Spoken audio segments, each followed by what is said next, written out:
Hi, I'm the Beauty Professor, and you can find my beauty blog at www.beautyprofessor.net. In this video, I'll be quickly covering some of my favorite products that I've been heavily using this springtime.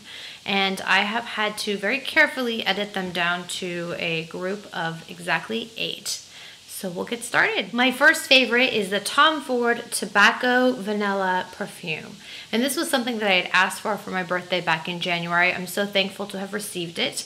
It has a very delightful aroma. Originally, I purchased some items at the Tom Ford counter at the Neiman Marcus closest to me, and when I was carrying my bag around, I kept smelling something so amazing. Is it coming from here? Is it coming from there? Where is this coming from? Realized it was emanating from the bag I was carrying around, and the sales associate had sprayed this particular scent onto the bag. I went back to the counter to find out what I was smelling. So that's kind of what piqued my interest initially with this fragrance. If you like a sweet, smoky, slightly spicy, very comforting, almost gourmand smell, it's like vanilla to an exponential level that's rather unexpected. The tobacco just makes it a little more unique, a little more, or maybe I should say a little less cloying than a sweet vanilla can sometimes translate into. And for that, I find myself spraying it on myself every day, and I don't get tired of it, and that's saying something. So highly recommend it. It is a bit of an investment, but if it's something that you know you'll wear, then I highly recommend it because then it's priceless. So I was just kind of in high territory, at least price-wise, and now I'm going to low territory. Not because this product is not wonderful, but because it is infinitely more affordable. This is the NYX Extreme Lip Cream in Nude Peach Fizz. I picked this up on a whim at Ulta one day right before Valentine's Day, and I could not be more pleased with how pigmented, creamy, full coverage this is. It also lasts, and it's a color that is right up my alley in terms of taste. It's a beautiful peach pink that doesn't oxidize to something hot pink-esque, which can sometimes happen with the drugstore brand. This is it. Hopefully it's picking up nicely. And for reference, I'm also wearing it on my lips right now.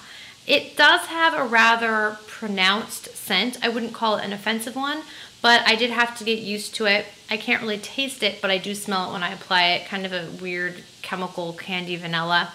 But I can handle it because I really like the color and the texture. This full coverage element is just remarkable, and I do believe this was like $3 at Ulta. So definitely worth a try if you're in the market for a shade and a texture like I've described. Back to the higher end of the range, again, would be the Serge Lutens Base Tint. It's got a French name as well that I'm not going to attempt for you.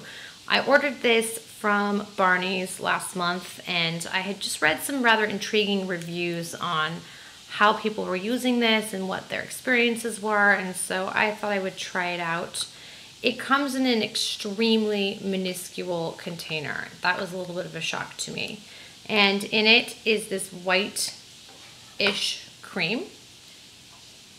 I'll give you a swatch of this very precious product.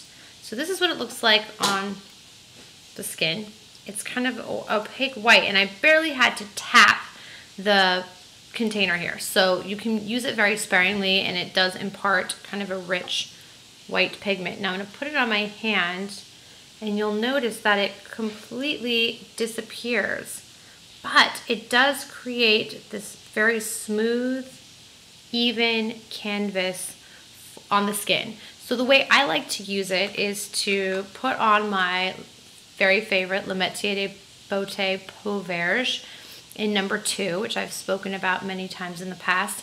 And then I just strategically take some of this base tint and put it in areas where I need a little more refinement. Across my T-zone here, off to the side, under my eyes. And it's not shimmery, but it does impart kind of a light quality, a little bit of translucence, and it does make your makeup in that area kind of adhere more effectively. So I like it. Is it a necessity? Absolutely not. But is it something I'm thankful to have added to my collection? Yes, and I do carry it around. Heck, because it's in such a small container, I can actually toss it in my makeup bag if I wish. Next is a product that I'm really enjoying using at night. It is in the mid-range cost-wise. I believe this was about $50 online at Dermstore, and it can be purchased anywhere they sell Fusion Beauty. This used to be carried at Sephora, but I do believe they phased this line out there at least, but it can still be purchased from many online retailers. I've used Fusion, Lip Fusion, for quite a while, actually since it was released years ago. But my mom and I just keep coming back to the Lip Fusion XL as a lip treatment. I only wear it at night, and I do have chronically dry lips. If I'm not careful, they're sensitive, they're prone to peeling. And you can just put some of this on at night when my face is clean and I'm ready to go to sleep. And I wake up with consistently full, healthy, peel-free lips.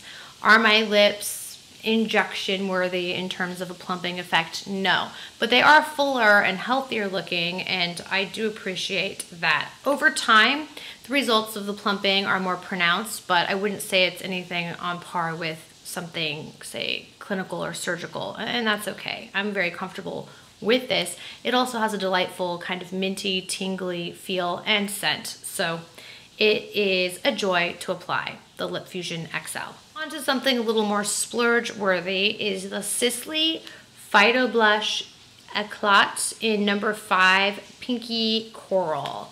And are you ready for this? Not only does it come in this absolutely divine Zebra Compact, but the blush itself is just splendid. Here it is. It has a few shades of pink in a zebra form, and together they impart this beautiful peachy pink glow, as the name implies. And you can even apply them separately, so the lighter shade you might want to use as a highlight. I'll try to show you this. It's very pale. And the darker shade could be used to give a little more color, and that's on my ring finger here. But together they create a beautiful pale pink. Because I tend to have a very heavy hand with blush, if I'm not careful, if I'm in a rush especially, I appreciate this shade because it is so pale. It's not chalky, it's very smooth and silky. It gives a believable flush, but it's not so pigmented that you can accidentally overdo. Recommended as a high-end peachy pink blush. On to an eye product, and this is the Metier de Beaute Indelible Ink Liner in Castalla. And this is a beautiful creamy purple, almost borderlining on aubergine. I'll show you what this brush looks like. It's very thin, which makes for a precise application. And this indelible ink means that it is not going anywhere once it's been applied. And this is one of those cases where it lives up to its name. There it is on my hand. I am wearing it right now over some black liner that was existing. And sometimes I like to combine the two. I'm not typically inclined to put a lot of color on my eyes. And this is one of those exceptions to my rule typically. I don't mind putting this purple on because it's so deep and dark. It's not a violet or a pinky purple. There's a little life and color to your eyes without seeming overly dramatic or theatric. It does require some industrial strength makeup remover to remove it, but if I'm going to wear eyeliner, then that's the way I prefer to deal with it.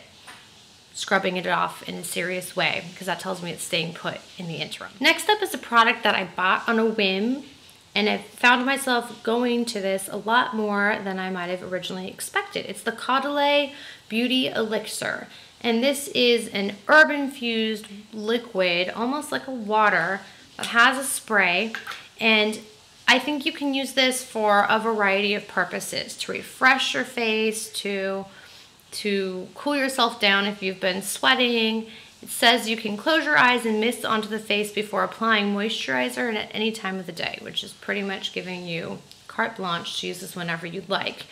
In this case, I use it after I've applied maybe a dense foundation, and perhaps if I use a finishing powder but don't want to look so powdery, I just give my face a little spray and you just get this refreshing mist. It smells incredibly herbal, kind of like lemongrass and probably some other herbs that I can't entirely articulate or detect verbally, but it smells quite refreshing, and it's a great finisher if you've maybe over applied powder at some point. And in haste, that does tend to be something I can do. So recommend it. You can get this in a small bottle at Sephora. I got it in that line, that checkout line at Sephora that makes you touch and then buy things that you had no intention of buying. So effective. You know what I'm talking about. The last product in my spring favorites list is indeed a foundation, naturally. And this is the Face Atelier Pro Ultra Foundation in number 2, which is kind of an ivory of sorts. It's perfect for my NC 23 to maybe 25 skin right now in the winter. This foundation has a really fascinatingly short ingredients list. You can see it right there, and having gone through a litany of foundations in my time, I'm used to seeing ingredients lists maybe 3 or 4 times this length. So this is rather refreshing. The foundation itself has a very unique finish. I would call it kind of a skin finish, but with medium to full coverage. 1/2 of a pump is all that's necessary to maybe cover 3/4 of the face, and I've just put it here and rubbed it in. It's got a little bit of a tacky feel, not sticky, but tacky in a way that tells you it will adhere to your face.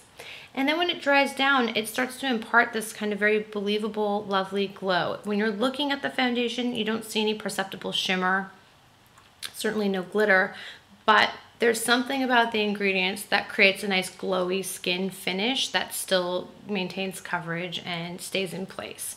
So I'm really enjoying it. Am I ready to say that this is the foundation to top all others? No, not quite yet, but I'm not prepared to make that argument about any single foundation at this point in time. There are many I love, but none that would rise to the very top. At any rate, I have this in a slightly darker shade as well, so I can experiment with mixing as my skin goes through perhaps another transitory phase as spring heads to summer, and I'm looking forward to seeing how this continues to perform, especially as the weather gets warmer. And that concludes my introduction and discussion of 8 products that I've really been enjoying using during this particular spring. I would love to hear what kind of products you've been gravitating towards, and as always, completely welcome and as always, completely welcome your questions and your comments. Please don't forget to visit me at my blog, Beauty Professor, which can be found at www.beautyprofessor.net. Take care.